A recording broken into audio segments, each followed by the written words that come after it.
सुखी जीवन का रहस्य। अगर आप इस अहम सवाल का जवाब चाहते हैं तो आपको इसे पढ़ना चाहिए। जीवन बहुत लंबा होता है, लेकिन अगर उसके सत्य को स्वीकार ले तो सदियां क्षण में ही बीत जाती है। इस कथा को पढ़कर आपको इसका महत्व समझ आएगा। आपको पता चलेगा कि जीवन का अमूल्य ज्ञान भी कभी कभी छोटे से साधारण इंसान से मिल जाता है। कभी कभी छोटी छोटी घटनाएं, मुलाकातें पूरे जीवन को बदल देती हैं, और अथाह ज्ञान होकर भी पता चलता है कि हमें तो कुछ पता ही नहीं था। ये सभी बातों का अर्थ इस कथा में पढ़े। एक महान संत हुआ करते थे जो अपना स्वयं का आश्रम बनाना चाहते थे, जिसके लिए वो कई लोगों से मुलाकात करते थे। एक जगह से दूसरी जगह यात्रा के लिए जाना पड़ता था। इसी यात्रा के दौरान उनकी मुलाकात एक साधारण सी कन्या विदुषी से हुई। विदुषी ने उनका स्वागत किया और संत से कुछ समय कुटिया में रुककर आराम करने की याचना की। संत उसके मीठे व्यवहार से प्रसन्न हुए और उन्होंने उसका आग्रह स्वीकार किया।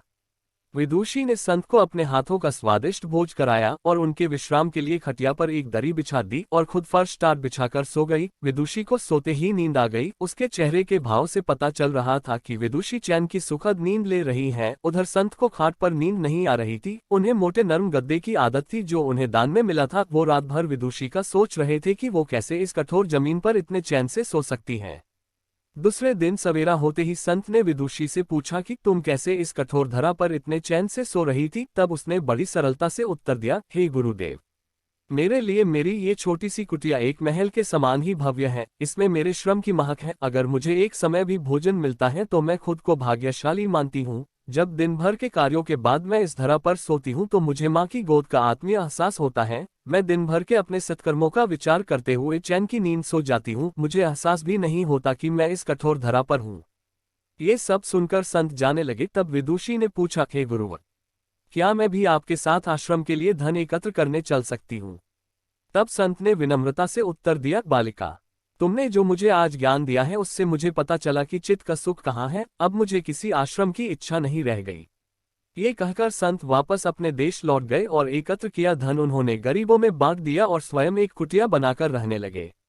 आत्मा शांति एवं संतोष ही सुखी जीवन का रहस्य है। जब तक इंसान को संतोष नहीं मिलता वो जीवन की मोह माया में फंसा ही रहता है, और जो इस मोह माया में फंसता है उसे कभी चैन नहीं मिलता।